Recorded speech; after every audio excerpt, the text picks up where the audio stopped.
menanggapi memang ibaratnya itu komunitas-komunitas yang memang sudah berperan aktif di dalam kampus tetapi secara legalitas belum bisa dijadikan organisasi. Nah, itu akan kita bantu.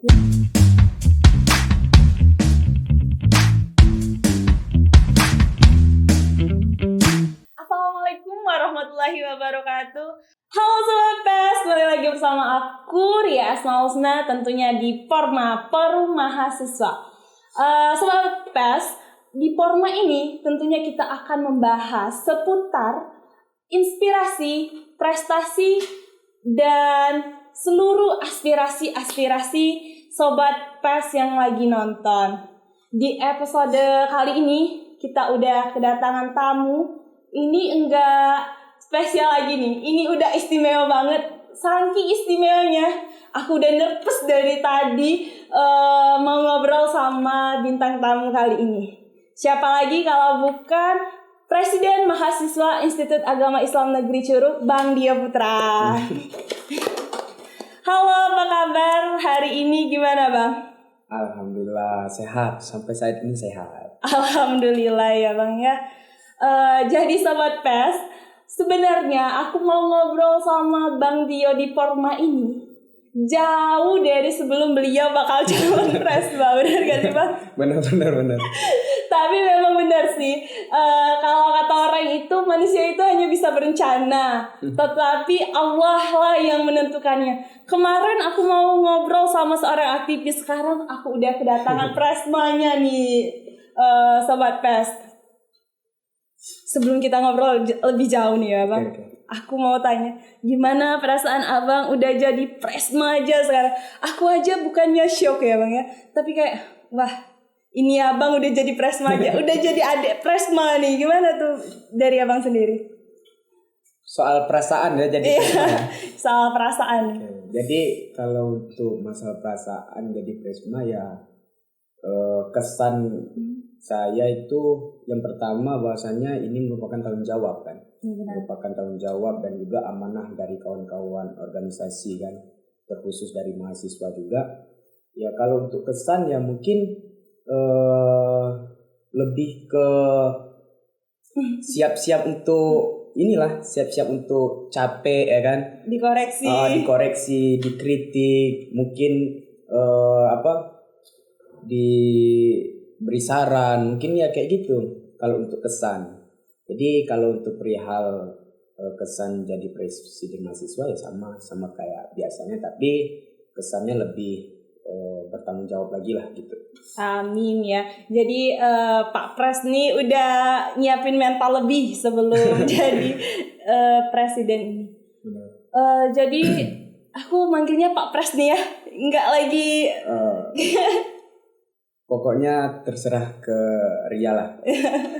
Jadi Sobat PES, aku sama Bang Dio ini dari awal masuk IAIN Curug memang beliau ini udah kayak abang sendiri karena memang kita dari beberapa background organisasi yang sama. Mungkin Sobat PES kalau lihat vlog kita ke Jogja itu salah satu vlog perjalanan kita ya Bang ya. Mungkin itu ya juga bisa melatar belakangi jadi seorang presiden, benar ya sih Bang?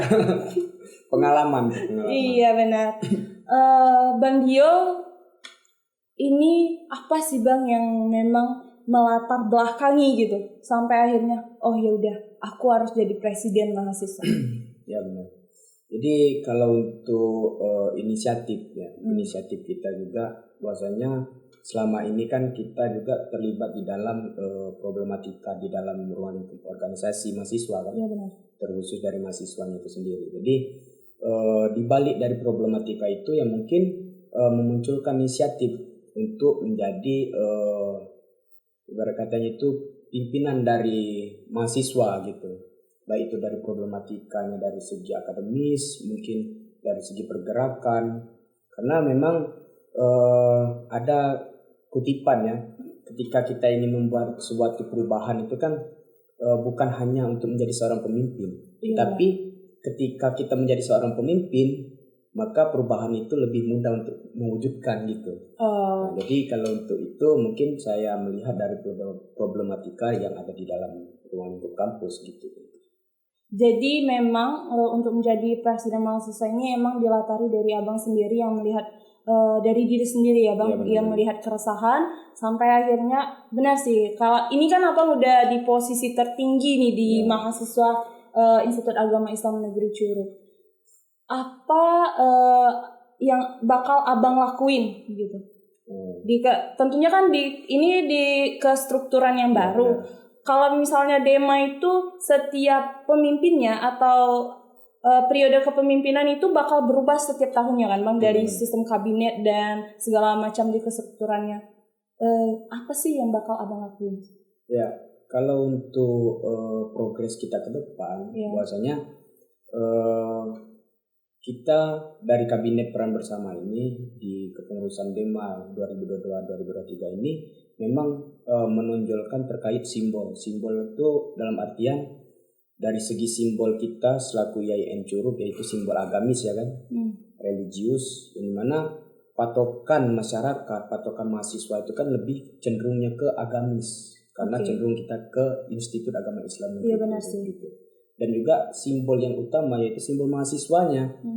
Padahal bahwasanya kalau kita kaji secara teori, mahasiswa itu kan identik dengan sebuah perubahan kan. Iya benar, sebuah agen of change, agen. Nah, jadi bagaimana di kabinet ini kami ingin menyusun mindset harapan kami, mindset masyarakat, mindset mahasiswa, terutama di eksternal di universitas lain, bahwasanya mereka melihat mahasiswa di IAIN Curug ini dari simbol pergerakan dan simbol agamisnya itu bagus gitu. Jadi jangan hanya semata-mata Dewan Eksekutif Mahasiswa ini hanya sebatas formalitas kepemimpinan gitu. Jadi memang mewujudkan di mana simbol IAIN itu sebagai Institut Agama Islam sekaligus dari kemahasiswaannya ya bang, maupun masyarakat. Di sini kalau untuk kestrukturan abang sendiri nih, Dema itu kiprah dan arah geraknya itu lebih ke arah mana sih bang? Jadi kalau untuk arah gerak dari Dewan Eksekutif Mahasiswa itu lebih ke ibaratnya itu lembaga yang memang tempat menampung aspirasi ya. Tempat menampung aspirasi apapun aspirasinya, baik itu dari perihal akademis, perihal isu, perihal yang memang sedang booming di dalam kampus atau di luar kampus ya. Peran dari Dewan Eksekutif Mahasiswa itu menampung aspirasi itu tadi, tapi bukan hanya menampung, cuma disimpan aja. Cuma bukan hanya menampung, tetapi lebih diperjuangkan lagi gitu. Jadi ketika kita memperjuangkan aspirasi dari mahasiswa, mungkin terkhusus masyarakat dan sekitarnya, jadi mindset orang-orang bahwasanya Dewan Eksekutif Mahasiswa ini bagus gitu. Memang lembaga yang memang menjamin aspirasi kita. Lebih tepatnya untuk mewujudkan gitu. Tapi untuk mewujudkannya lebih bahu-membahu bersama-sama gitu. Ini nih bang, ini dari pertanyaan yang mungkin sobat pers semua yang ingin tahu. Kan aku udah kedatangan sama persnya sendiri nih. Jadi mengenai kestrukturan Ormawa, memang benar sih bang, untuk kestrukturan Ormawa itu udah dijelasin di pedoman kemahasiswaan yang ada di IAIN Curug. Tetapi boleh nggak sih Pak Presnya sendiri nih langsung jelasin gimana sih bentuk kestrukturan Ormawa yang ada di IAIN Curug dari tingkat teratas sampai ke tingkat Ormawa terkecil sekalipun seperti itu. Jadi kalau kita berkaca di landasan kita di pedoman organisasi mahasiswa IAIN Curug itu, bahwasanya di pasal 8 itu menjelaskan terkait kestrukturan organisasi. Jadi di sana itu tercantum terkait jalur koordinatif dan jalur instruktif dari organisasi mahasiswa. Kalau pada tingkatan atas itu kalau misalkan bentuknya jalur instruktif itu ada di Senat Mahasiswa. Senat Mahasiswa instruktifnya ke Dewan Eksekutif Mahasiswa tingkat institut. Nah, ketika bentuknya jalur koordinatif, maka di bawah Dewan Eksekutif Mahasiswa itu tadi itu ada Dewan Eksekutif Mahasiswa Fakultas gitu. Nah, bentuk dari instruktifnya itu ada UKM, UKK di bawah Dewan Eksekutif Mahasiswa. Ruang lingkupnya di bawah Dewan Eksekutif Mahasiswa institut. Nah, untuk yang fakultas juga kayak gitu, ada Senat Mahasiswa Fakultas. Dan di bawah dari Dewan Eksekutif Mahasiswa Fakultas itu ada yang namanya itu organisasi mahasiswa, bentuknya HIMA, HMJ, HMPS gitu. Itu kalau bentuk kestrukturan. Oke. Kalau untuk kiprah dari atau arah gerak dari Dema itu sendiri seperti apa nih? Kalau untuk kiprah ya, arah gerak dari Dewan Eksekutif Mahasiswa itu yang pertama bahwasanya ketika berbentuknya pergerakan itu simbol utama kita kan agama, ya kan? Iya benar. Bahwasanya mindset masyarakat terkhusus dari mahasiswa lain itu bahwasanya kita ini yang lebih menonjol itu terkait religiusnya, terkait agamis. Jadi untuk itu bahwasanya kita harus menggerakkan seluruh mahasiswa itu memang potensi dari bidang agamis religiusnya itu bisa diakui oleh universitas lain gitu. Kalau untuk dari arah gerak dari bidang kemahasiswaan, karena secara teori ketika berbicara mahasiswa itu kan berbicara terkait perubahan, dan perubahan itu agent of change banget ya. Dan perubahan itu biasanya identik dengan sebuah pergerakan.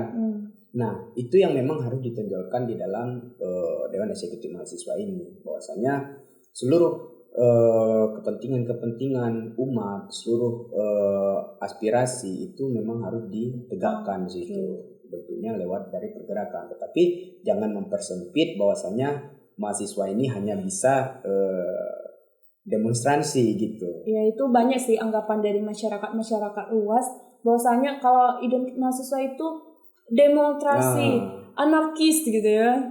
Nah, itu harus kita tutup. Bahwasanya kita juga kan seorang yang akademis. Bagaimana kita intelektual kita gunakan di bidang pergerakan gitu, bukan hanya ngotot-ngotot gitu. Benar.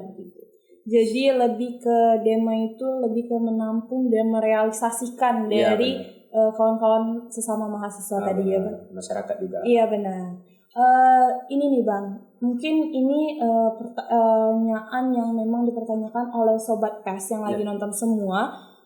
Mungkin tentang kestrukturan Ormawa yang ada di IAIN Curug. Mungkin memang sih Bang, di pedoman mahasiswa kan udah jelas tuh mengenai struktur Ormawa yang ada di IAIN Curug. Tapi di sini kan aku udah kedatangan Pak Pres nih. Boleh dong Pak Pres jelasin secara gambaran luasnya mengenai bagaimana struktur dan tingkat dari Dema mau sampai ke tingkat Ormawa terkecil maupun Jadi kalau bentuknya kestrukturan ya, jadi di pedoman dasar Ormawa itu ada di pasal 8 itu terkait jalur koordinasi, bentuknya kestrukturan. Jadi di sana tertera ada bentuk jalur koordinasi, koordinatif dan jalur instruktif. Nah, kalau kita berkaca lewat pedoman itu bahwasanya ketika bentuknya instruktif itu ada di Senat Mahasiswa dan Dewan Eksekutif Mahasiswa. Nah, bentuk dari jalur koordinatifnya bahwasanya si Dewan Eksekutif Mahasiswa ini mempunyai jalur koordinatif ke bawah, yaitu di Dewan Eksekutif Mahasiswa tingkat fakultas. Nah, kalau ketika bentuknya instruktif lagi, itu bentuknya Dewan Eksekutif Mahasiswa di atas UKM dan UKK. Nah, ketika bentuknya di tingkat fakultas, jadi Dewan Eksekutif Mahasiswa Fakultas dan Senat Mahasiswa Fakultas itu jalur koordinatif dan instruktifnya di atas organisasi yang berbentuk HIMA gitu, kayak HMJ, HMPS gitu. Oke, gitu ya Bang. Saat ini kalau aku nggak salah jumlah Ormawa yang ada di IAIN Curug itu ada 33, benar nggak Bang? Nah, jadi kalau untuk di tahun-tahun kemarin jumlah dari Ormawa itu ada 33. Tetapi sekarang sudah ada peningkatan. Sekarang untuk organisasi mahasiswa itu berjumlah 35. Dan kemungkinan harapan kita lebih banyak lagi ya, lebih banyak lagi. Dan eksekutif mahasiswa ini juga lebih bisa menanggapi memang ibaratnya itu komunitas-komunitas yang memang sudah berperan aktif di dalam kampus, tetapi secara legalitas belum bisa dijadikan organisasi. Nah, itu akan kita bantu. Ya sih, masih banyak khususnya ada beberapa komunitas yang ada di dalam IAIN Curug ini yang memang belum legal. Dan memang ada beberapa organisasi juga, ini bukan komunitas nih Bang, ini ada beberapa organisasi yang memang belum legal, dan mungkin untuk organisasi tersebut kemarin aku udah pernah tahu dikit-dikit sih, katanya memang ada kendala untuk mengajukan kelegalan tersebut. Bisa dibantu itu kayak Bang bisa ya? dong.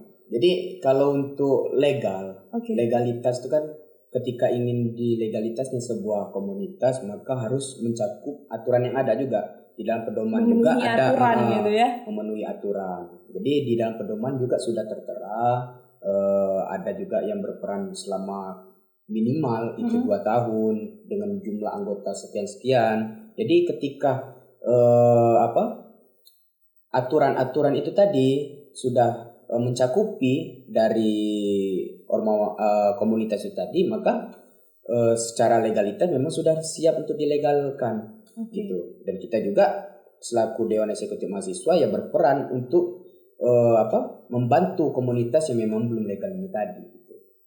Jadi untuk organisasi ataupun dari komunitas yang ada di Yayan Curug, jadi jangan lagi kita berpikir bahwasannya nanti bakal dipersulit nih. Ya. Ini udah Prasmanya sendiri nih udah ngomong untuk dimudahin, ya kan? Oh, bukan dimudahin, kita bantu untuk dilegalkan. Dibantu oleh Prasmanya sendiri biar organisasi maupun komunitas kita legal.